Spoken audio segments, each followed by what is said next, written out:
Hey there, welcome to the CMMC Compliance Guide Podcast. I'm Austin. And I'm Brooke. From Justice IT Consulting, where we help businesses like yours navigate CMMC and NIST 800-171 compliance. We're hired guns getting companies fast-tracked to compliance. But today, we're here to give you all the secrets for free, so if you want to tackle it yourself, you're equipped to do so.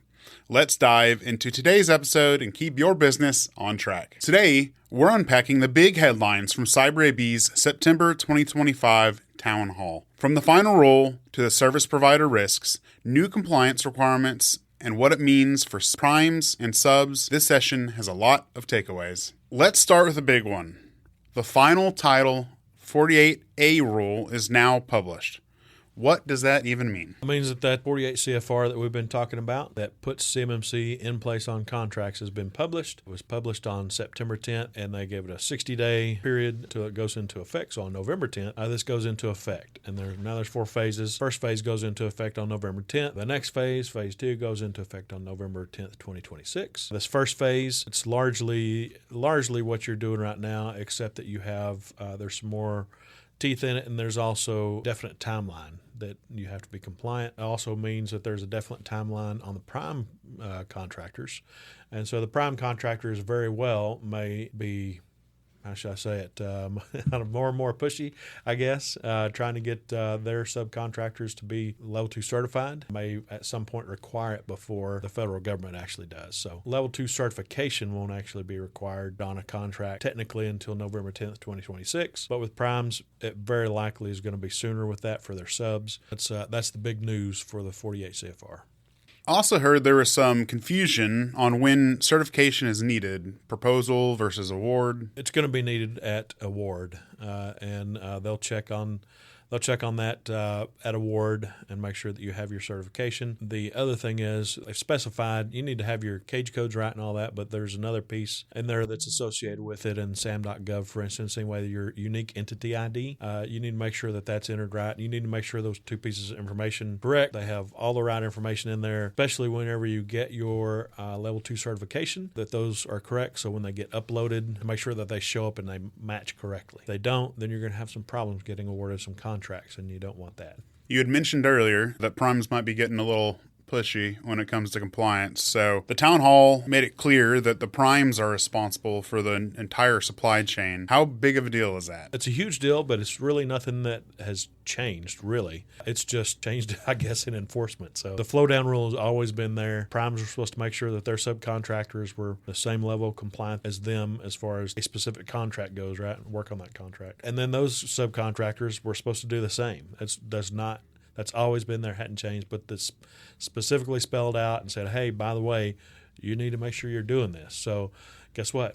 You need to make sure you're doing this. So not only do the primes need to make sure that their subcontractors are compliant, where they need to be compliant at Level 1, Level 2 assessment or Level 2 certification, whatever it is, they need to make sure that their subcontractors are compliant, but then subcontractors also need to make sure that their subcontractors that are working on any of those particular contracts that have CUI, they need to make sure that they're compliant as well, which is going to likely cause some big problems. Interestingly enough, it'll cause big enough problems in the manufacturing, but that'll actually cause bigger problems in construction. Well, there's construction projects that include CUI, all the subcontractors. I mean, think about it.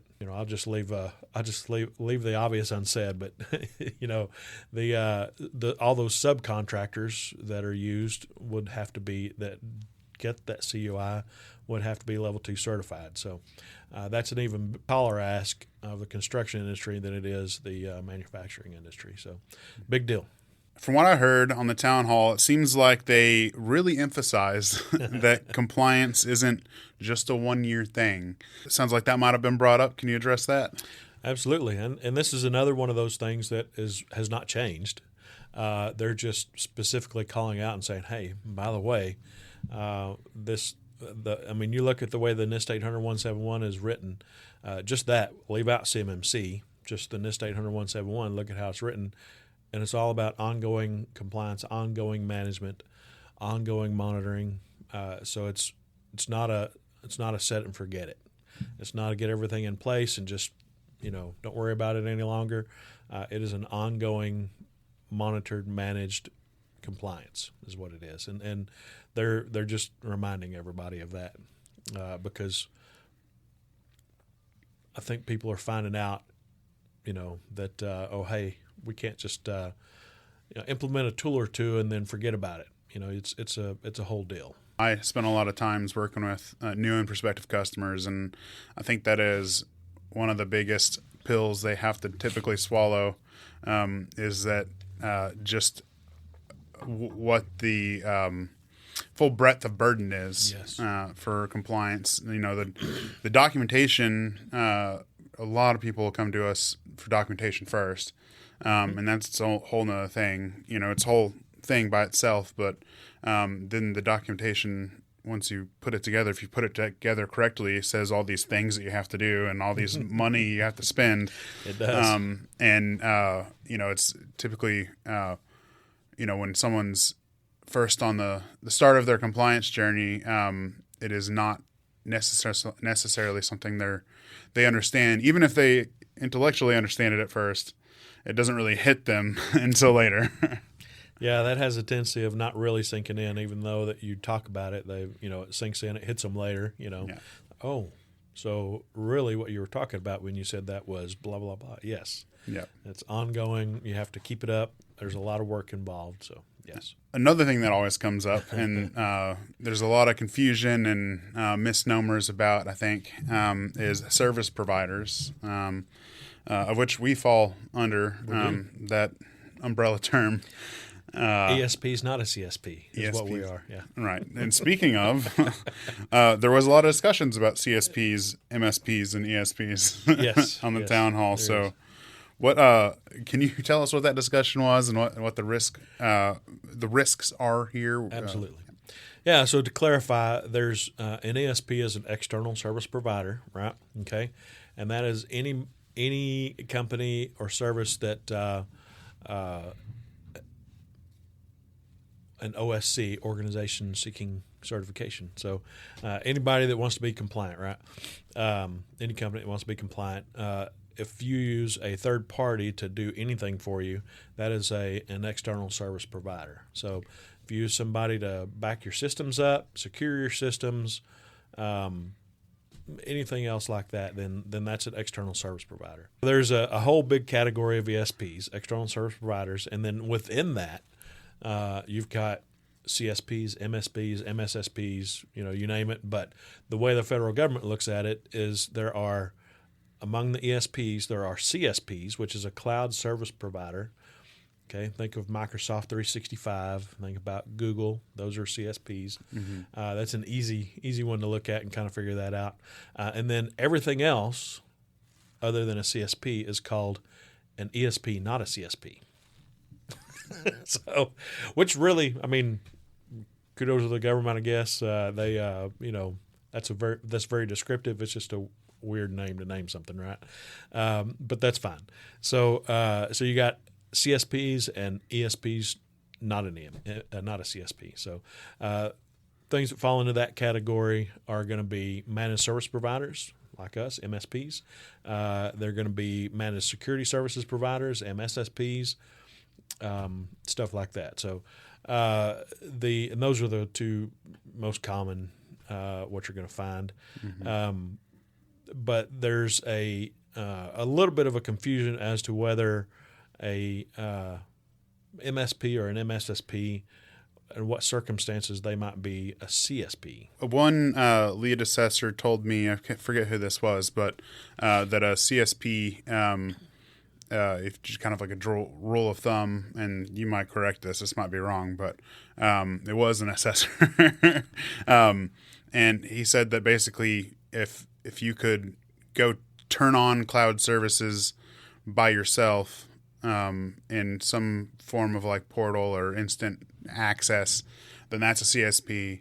But if like you have an MSP that does it on your behalf, there's no like ability to do it, like it's all provided, managed by the service provider, then that's kind of the distinction that he thought was a good one. I don't know if that's accurate, but that's a good distinction. Yeah. Although that might be confusing for some because a lot of them they're MSP managed as their CSP licensing. So, right.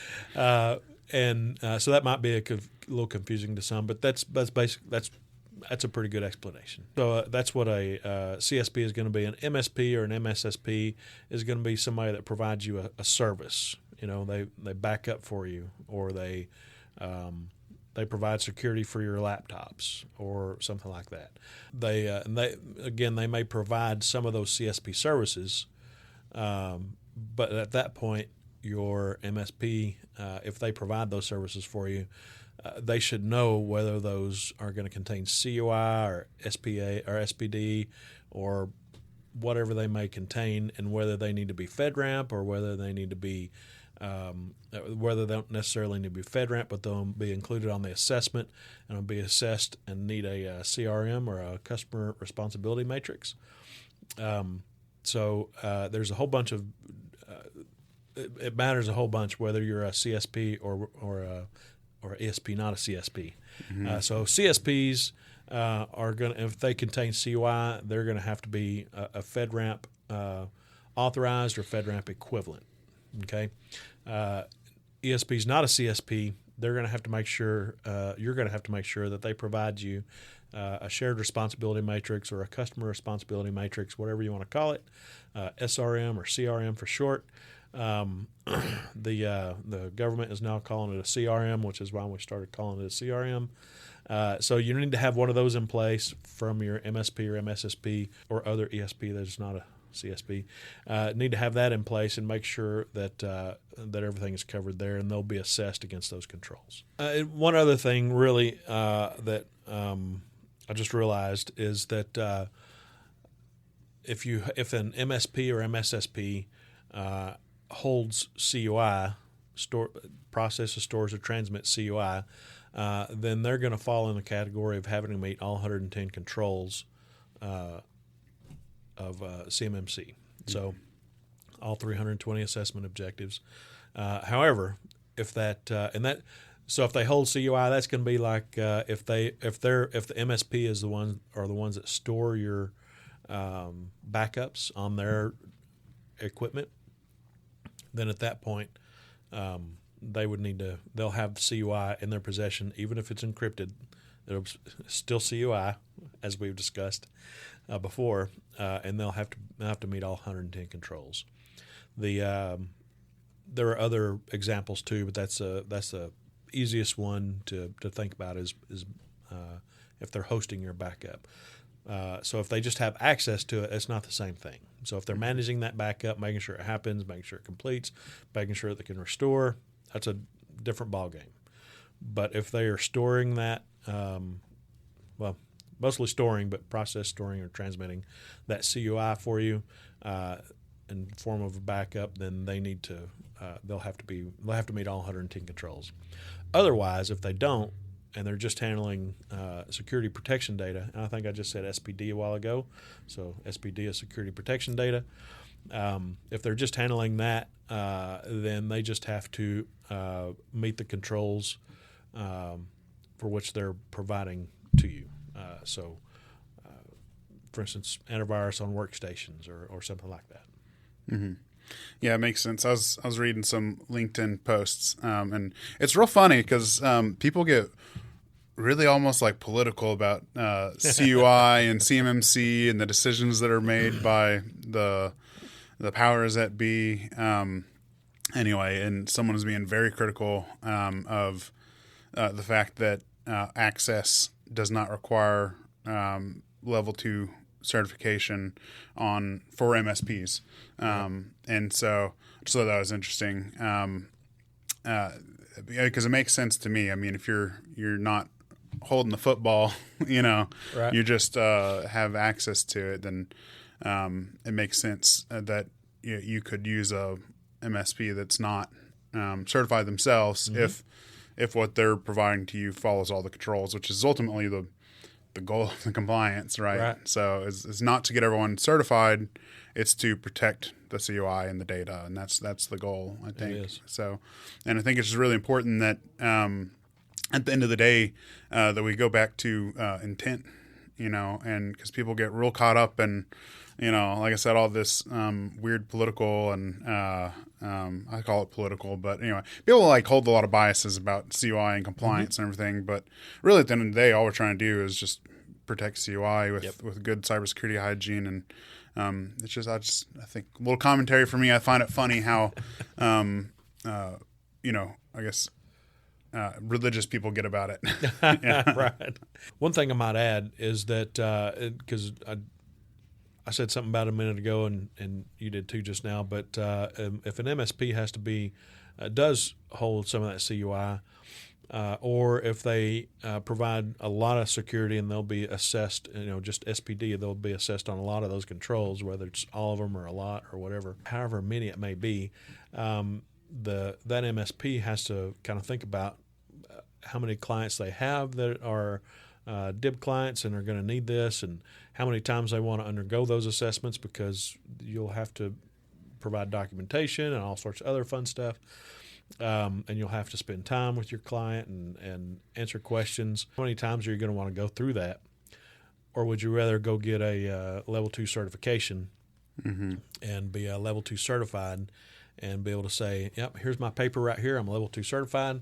Now, that doesn't mean that all assessors are just going to go, okay, no problem. They'll still have to check into some things. And if they have warm fuzzies from the things they check into, most likely the controls and assessment objectives, that is, most likely they won't see the need to dig anymore, right? And they'll take your level 2 certification at face value. But anyway, that level 2 certification likely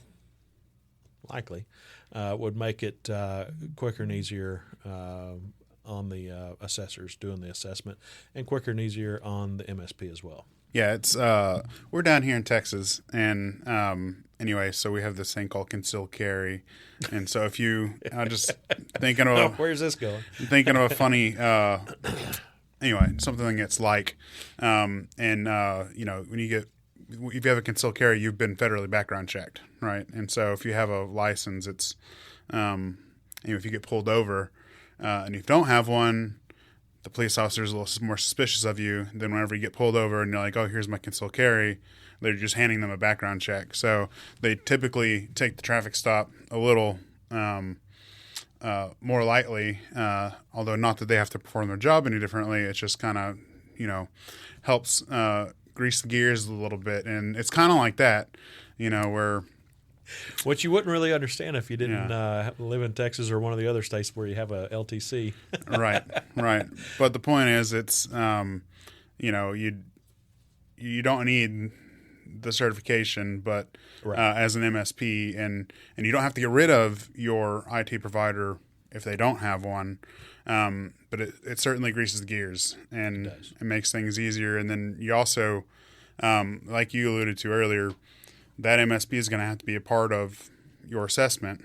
And so if you're their only client that has this burden of compliance, then that might be a bit of a burden to them. They may not, and it's going to cost. And so you should probably approach them about how much it's going to cost to, carry that burden. And if they don't charge you, they might be a little, it's not going to be fun for them, right? To have to provide all that information and everything. So I guess what I'm getting after is, it's good to have a MSP that's level 2 and certified, I should say. And they don't have to, but if they're not going to be, you really need to, because you're going to be married to them, you really need to have those discussions and be like, look, this level 2 assessment is really going to be a pain in the rear. Can you do this? It's going to take a lot of time. How much more are you going to charge me? Yada yada, and make sure that they're really going to be there for the full extent of your relationship and stick around. And it's not something they're going to get tired of very quickly and drop you as a client, because then you're kind of in a bad spot. Yeah, and what I might also say to that is, if you're looking for an MSP, there aren't very many right now that are level 2 certified. If you find one that's level 2 certified, that's even better, or on the path to be level 2 certified, that's good. at the very least, that MSP or MSSP, anybody that provides you any services as an ESP, if they're not FedRAMP, if it's not a CSP, then any of those folks are going to need to give you a shared responsibility matrix or a customer responsibility matrix, SRM or CRM. That is the lowest bar to provide there, and it needs to be a NIST 800-171 based responsibility matrix, not just a generic one. Right? Not one they put in ChatGPT and then sent over to you. Exactly. So, there needs to be thought behind it, because they're saying these are the controls that we cover. This is your responsibility for these controls. These are our responsibility, and so it lines it out there and spells it out, and that's what the assessor wants to see. Mm-hmm. And even if you do have somebody that is level 2 certified, you still need that. So it's not anything. That's just a basis of what you need from your provider. Yeah, so that's another really good talking about if they're not certified. That's another very strong question to lead with. Not even that might give you an idea of if they say they're committed to going through this with you, then immediately ask them for an SRM or CRM, right. Because then that'll be a good litmus test of if they're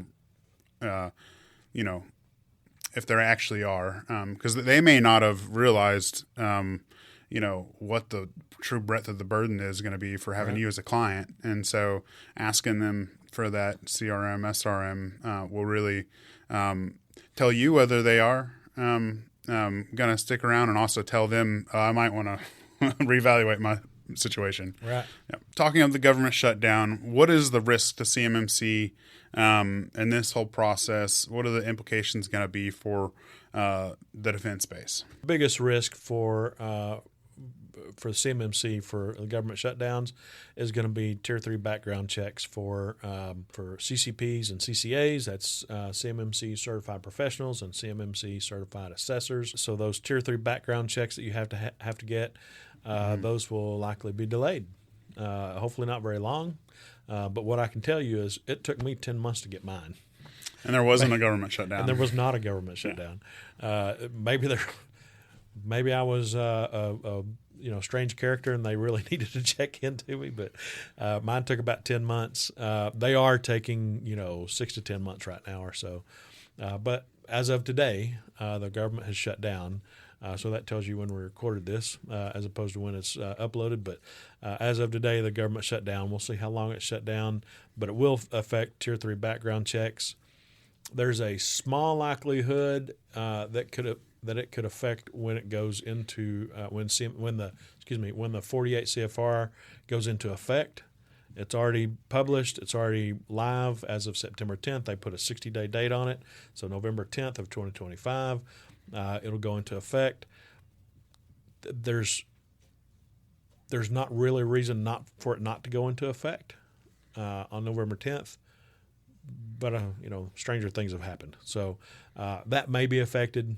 Kind of doubt it, but that's possible. There could be some other background things that happen.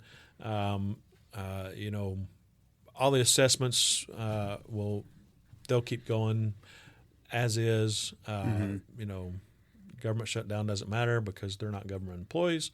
So the C3PAOs will keep doing their job. All that'll keep trudging along. There could be some of the pieces in the background they upload to a system called EMAS. There could be some of that in the background where if they have some issues and they need to talk to somebody or something, that it may be delayed. But that's just a possibility. So those are the reasons. Those are the things that the government shutdown may affect as far as CMMC goes.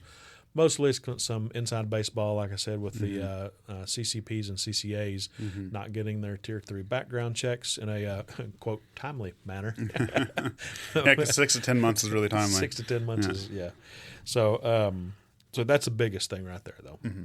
So I don't know how this works particularly, and we may need to talk to a C3PAO. So I'm not sure if you know this either, but whenever you get a certification or you have a provisional certificate or something from the assessor themselves, and then it has to go through the powers that be in the government for them to like finalize it, right? So does the uploading to EMAS have to take place for that provisional kind of status before you get your final certification status, or can you go through the assessment and then you're just provisional because the C3PAO said you're provisional? And I know I'm using the wrong words there because I don't know what it is, but I know that's kind of the basic structure of it. So the way I understand it is that once you pass your,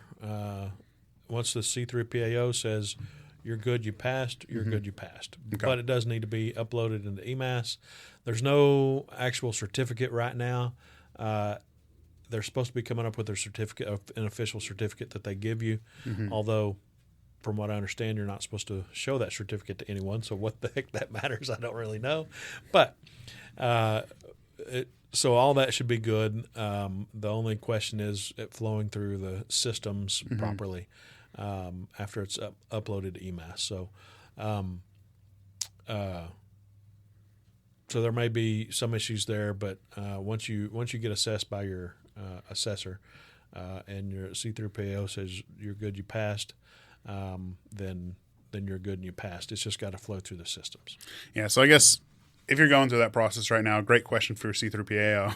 Yeah, it is, of which that we're is not. A great question, and I should know the answer to that one, but I don't think it's called a provisional. Yeah, I know it's not called provisional. Yeah. I just cannot remember the name of it. Yeah, but we're more on the readiness side, getting you. And then we pass the baton off to the C3PAO. So right. That's a bit where our expertise drops off. So just a question as far as impact goes. So really it sounds like, unless you're one of the few that's going through an assessment right now, great question for your C3PAO, which they'll probably have a decent answer for. But really the other main impact is for everyone else, the lion's share of people, is that the pipeline of CCAs and CCPs, which means, people that are able to certify you and people like us that are able to get you to the point at which you can get certified, just got paused. More or less, that's mostly on the assessment side. So really the biggest impact would be that there just may be less people able to help as more people come into the professional labor side of CMMC things to help get the defense base up to snuff. Right. But really, unless this goes on really long time, that really should be something you don't really feel at all. So, right. No. Yeah. I don't remember exactly, but I don't think these government shutdowns last too awful long. So really, a couple weeks at the most, if I remember right. And the whole scheme of things, as far as your Tier 3 certifications or Tier 3 background investigations go, if it's 6 to 10 months on average, a few days or a week or a couple of weeks, is not going to change that a lot. I wouldn't think. I mean, that just means they'll build up and they'll have more to go through, but they'll go through them at the same pace they've been going through them once they start again. So there will be a little bit of a delay, but in the whole scheme of things, if it's adding, a couple of weeks on to 6 to 10 months, it's not that much of a difference. So. Absolutely, especially when most of the industrial base out there still has, yet to go through it. So, absolutely. Yeah. So we're more or less in the same spot. I know people really love to grasp onto anything that could mean that CMMC isn't going to happen or whatever else, but it doesn't seem like government shutdown's the one to right. make it stop. So, no, I agree. So what other updates have I missed from the town hall that you saw? There's new hires. There are new hires, including Kat Adams as conformity credentialing coordinator and Christopher Davis as interim CFO. So there's that one. The ecosystem does continue to grow, so that's good because we're going to need as many CCPs, CCAs, RPs, RPOs, C3PAOs. We're going to need as many as possible to get this flood of OSCs that are going to come along to get everything implemented and certified, in a timely manner. So that's good. There's over 366 final level 2 certifications that have been given out so far. So that's companies that have gone through and gotten their level 2 certification and have completed that and don't have an active POAM that they need to finish, right?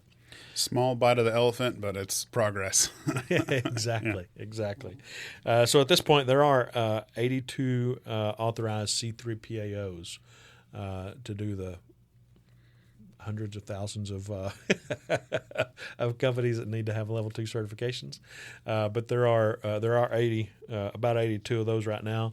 That's increasing. As we talked about a minute ago, the government shutdown could affect that by a couple weeks or so, or whatever a government shutdown is, but not by much. So that should keep trudging along. The Cyber AB is starting up some advisory councils. I was going to put in to be on one of those, but my calendar is so full that I had the form halfway filled out, and I thought, you know what? I'm just going to hold off for now. So maybe when the two-year term comes up, but they've got these settled now at this point, and these advisory councils. So there's one for C3POs, one for ESPs, one for there's a few different ones. I can't remember all the ones they are for, but those advisory councils are all set now, or at least the timeline to have your application in to be on one is all done. I believe they said that they're all set now, but those will be kicking off pretty soon. And then, believe it or not, there is some international expansion to CCP, CCAs, C3PAOs. There is an international component to that. So folks in Canada, folks in Australia, stuff like that can be part of the ecosystem. And there's nothing saying they can't. Those folks typically are not going to see COI.